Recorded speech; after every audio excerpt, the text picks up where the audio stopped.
C'est messieurs dames, bonjour. Après avoir décomposé et analysé dans les moindres détails vos sauts simples, je me suis dit que ça serait dommage de s'arrêter en si bon chemin et qu'on allait continuer avec d'autres figures. Donc aujourd'hui au programme Dark Slide et rotation avant, front roll comme disent les jeunes. Et voilà, donc je vous propose de vous installer confortablement et puis on attaque tout de suite.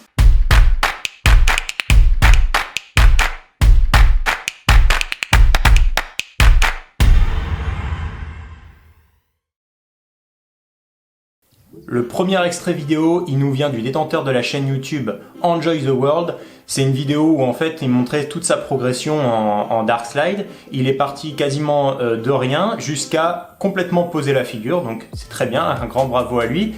Et donc là on va prendre sa forme la plus aboutie du Dark Slide et puis on va pourrir l'ambiance en fait en pointant du doigt tout ce qui va pas pour essayer de trouver des axes de progression. Oui, c'est dégueulasse, blablabla, oui, mais bon. Je pense pas t'avoir obligé à venir ici, hein.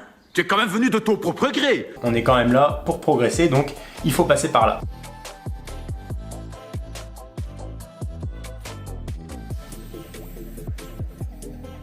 Le premier conseil, ça va être de ne pas sauter. Par réflexe, quand on veut s'extraire de l'eau, on a tendance à faire un petit pop.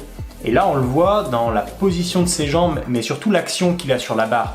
Il borde juste avant de démarrer la figure comme s'il voulait décoller. Ce pop, il a pour effet de retarder le moment où la planche frotte dans l'eau. Et donc on le voit au début de sa figure, il y a une grosse partie du temps où en fait il est en l'air. Une fois ce problème corrigé, voilà à quoi ça pourrait ressembler. Donc ici on a un rider qui crante, mais qui ne déclenche aucun saut.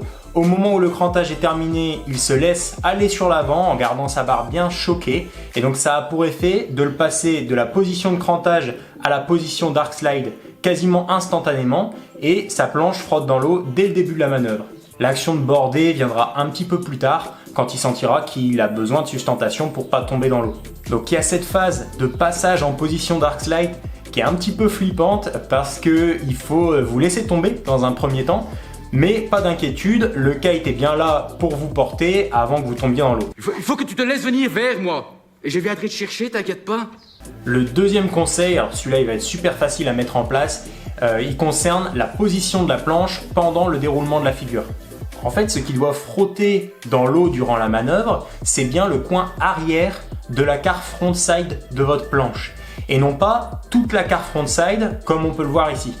Donc pour corriger ce problème, il suffit juste de lever son genou avant et de faire l'effort de bien le ramener à la poitrine pendant qu'on fait un Dark Slide. Donc ça c'est le genre de conseil qui est assez facile à mettre en place, il suffit juste d'y penser, ça ne demande pas de travail et donc vous allez pouvoir le mettre en place pour gagner en esthétisme dans votre figure dès la prochaine session, c'est cadeau, c'est cadeau.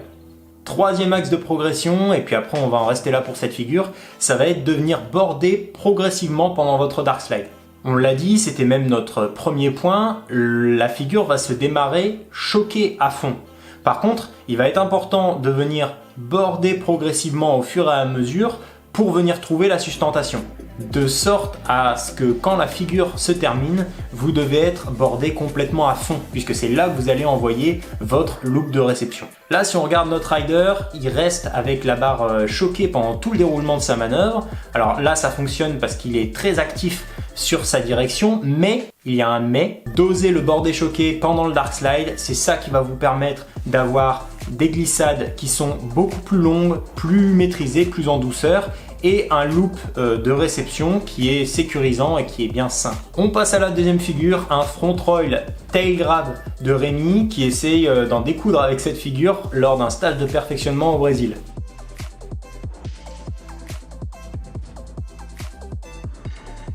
Là, il faut mettre l'accent sur l'excellente amorce de trick. On peut voir que le genou avant est plié, il est bien ramené vers lui, ce qui va faciliter l'engagement de la rotation. On a également l'épaule avant qui est complètement enroulée, donc là, pas grand chose à dire, ça démarre très bien. Puis la situation se gâte rapidement parce qu'il oublie complètement le pilotage de son kite une fois qu'il est en l'air et on se retrouve avec une phase de réception et un kite qui est encore complètement positionné vers 11 h. Ne pas avoir de relance, ça va déjà être un problème dans le cadre d'un saut simple, mais dans le cadre d'une rotation avant, ça va avoir un deuxième effet négatif flagrant. Ça va vous empêcher de compléter et de finaliser votre rotation. Ici, il faut remarquer que le plus gros problème de Rémi, ce n'est pas de ne pas avoir de vitesse lors de sa réception, comme pourrait l'indiquer un problème de relance, c'est bien de poser complètement sur le dos. Maintenant, si je m'arrête juste sur cette image, imaginez que le kite soit en train d'être relancé en pleine fenêtre. Est-ce qu'il ne donnerait pas un petit peu l'impulsion sur l'avant dont notre rider manque cruellement pour retomber sur ses pieds là? Donc à retenir, dans un front roll comme dans le cadre d'un saut simple, la relance est un élément primordial. Elle est doublement nécessaire ici dans le cadre d'un front roll parce qu'elle vous permet de bien boucler la rotation et de repartir sur l'avant. Voilà, c'est déjà fini pour aujourd'hui. Un grand merci à la chaîne Enjoy the World ainsi qu'à Rémi pour m'avoir fourni ces extraits vidéo aujourd'hui qui étaient particulièrement intéressants. Un grand merci à vous aussi de regarder ces vidéos, de me faire des retours. Je reçois beaucoup de critiques constructives, de remerciements pour les vidéos. Alors c'est quelque chose qui me fait très plaisir, ça me fait très chaud au cœur. Merci à vous. Si vous aimez cette approche de la progression en kite et que vous souhaitez prendre des infos sur mes stages de perfectionnement, je vous mets un lien ici en haut de votre écran. Ça se passe au Brésil au mois de septembre et octobre. J'ai hâte de vous y voir. Et puis d'ici là, portez-vous bien et à la prochaine.